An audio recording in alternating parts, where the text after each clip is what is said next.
Antes de entrarmos nos detalhes, eu quero alinhar com vocês o objetivo desta aula. Hoje, a ideia não é decorar curvas nem números, mas entender a lógica elétrica que permite o coração bater de forma organizada, eficiente e contínua ao longo da vida. Vamos discutir como o impulso elétrico nasce, como ele se propaga pelo coração e por que isso é tão diferente do músculo esquelético e tem algumas semelhanças com o músculo liso. No final, tudo isso vai fazer muito mais sentido quando posteriormente precisarmos falar de arritmias, bloqueios e do eletrocardiograma. Assim, vamos construir a base fisiológica que explica o ECG, as arritmias e boa parte da farmacologia cardiovascular. Se vocês entenderem a lógica elétrica do coração, entenderem que o coração tem um potencial de ação para a célula muscular atrial e ventricular e outro potencial de ação para as células autorrítmicas, o diagnóstico deixa de ser decoreba e passa a ser raciocínio. Excitação elétrica e função cardíaca. O coração é um órgão mecânico, mas ele só funciona porque é, antes de tudo, um órgão elétrico. Cada contração cardíaca é precedida por um evento elétrico muito bem coordenado. Diferente do músculo esquelético, o coração não precisa de um nervo para iniciar sua atividade. Ele gera espontaneamente seus próprios impulsos. O desafio fisiológico aqui é garantir que esse estímulo aconteça no ritmo certo e se propague de forma ordenada, para que o bombeamento seja eficiente. Não existe contração cardíaca sem evento elétrico prévio. Toda falha mecânica importante começa, direta ou indiretamente, por uma alteração elétrica. Tecidos excitáveis do coração. Nem todas as células do coração fazem a mesma coisa. Algumas são especializadas em gerar e conduzir impulsos elétricos, enquanto outras são especializadas em contrair. Essas diferenças funcionais explicam por que encontramos potenciais de ação distintos em diferentes regiões do coração. Quando entendemos quem gera o impulso e quem responde a ele, fica muito mais fácil compreender tanto a fisiologia normal quanto os distúrbios do ritmo. É essencial diferenciar células contráteis de células automáticas, porque as doenças e os fármacos afetam esses tecidos de formas diferentes. Potencial de ação ventricular. Visão geral. Vamos começar pelo potencial de ação das fibras ventriculares, que é o mais clássico. Ele tem uma duração longa, da ordem de centenas de milissegundos, e isso não é um detalhe trivial. Esse potencial não serve apenas para despolarizar a célula, mas para sustentar a contração durante tempo suficiente para que o sangue seja efetivamente ejetado. A presença de um platô é uma das grandes marcas da eletrofisiologia cardíaca. Esse potencial longo é a base do período refratário e da proteção contra arritmias sustentadas.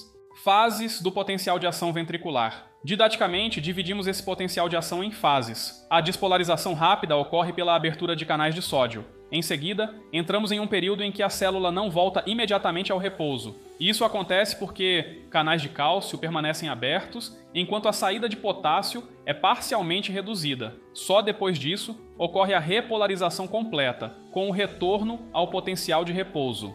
Cada fase corresponde à abertura ou fechamento de canais específicos, e cada um deles é alvo farmacológico. Origem do platô cardíaco. O platô é resultado de um equilíbrio muito particular entre correntes iônicas. Enquanto o cálcio entra lentamente por canais tipo L, o potássio sai de forma mais controlada. Esse balanço mantém o potencial de membrana relativamente estável por um período prolongado. Esse mecanismo é exclusivo do músculo cardíaco, e é exatamente o que o diferencia, por exemplo, do músculo esquelético, cujo potencial de ação é rápido e curto. O cálcio aqui não é só elétrico, é contrátil. Alterações nesse influxo mudam força e ritmo. Importância funcional do platô. Do ponto de vista funcional, o platô é essencial. Ele garante uma contração prolongada e impede que o coração entre em tetania. Imaginem o que aconteceria se o coração pudesse ser estimulado repetidamente em alta frequência, como ocorre no músculo esquelético. Simplesmente não haveria tempo para enchimento adequado. O platô protege o coração contra isso. Sem platô, o coração entraria em tetania, o que seria incompatível com a vida. Período refratário cardíaco. Associado ao platô está o período refratário prolongado. Durante grande parte do potencial de ação, a célula não responde a novos estímulos. Isso garante que cada batimento seja seguido de um período de relaxamento obrigatório. Essa característica é fundamental para a organização do ritmo cardíaco e tem enorme relevância clínica quando pensamos em arritmias. Grande parte das arritmias envolve alterações nesse período refratário. Sistema excitatório e condutor. Agora que entendemos o comportamento elétrico das células, precisamos discutir como o estímulo se propaga pelo coração. Existe um sistema próprio, formado por estruturas especializadas, que garante que o impulso percorra um caminho bem definido. Essa organização não é aleatória, ela existe para que átrios e ventrículos não se contraiam ao mesmo tempo. A condução organizada é o que separa ritmo sinusal de disritmias, nodo sinoatrial e automaticidade. O nodo sinoatrial é o nosso marca-passo fisiológico. Ele se destaca porque suas células nunca permanecem totalmente em repouso. Ao longo da diástole, o potencial de membrana sobe lentamente até atingir o limiar. Esse comportamento, chamado de automaticidade, é o que define o ritmo cardíaco basal na ausência de influências externas. Aqui está a base do ritmo sinusal normal. Potencial de ação das células nodais. Nas células nodais, o potencial de ação é diferente. Aqui, os canais rápidos de sódio praticamente não participam. A despolarização depende principalmente da entrada de cálcio, o que torna o processo mais lento. Essa lentidão é funcional, porque ajuda a regular o ritmo e a condução do estímulo dentro do coração. A dependência do cálcio explica a lentidão e a sensibilidade farmacológica. Condução e retardo atrioventricular. O nodo atrioventricular conduz o impulso de forma propositalmente lenta. Esse retardo permite que os átrios completem sua contração antes que os ventrículos sejam estimulados. Sem esse intervalo, o enchimento ventricular seria prejudicado e o débito cardíaco cairia. Portanto, o retardo AV é um mecanismo fisiológico, não uma falha. Bloqueios atrioventricular surgem quando esse mecanismo falha. Sistema de Purkinje e sincronia ventricular. Depois de atravessar o nodo atrioventricular, o estímulo entra em um sistema de condução extremamente rápido. As fibras de Purkinje distribuem o impulso quase simultaneamente por todo o miocárdio ventricular. Isso garante uma contração sincronizada, eficiente e capaz de gerar pressão suficiente para impulsionar o sangue.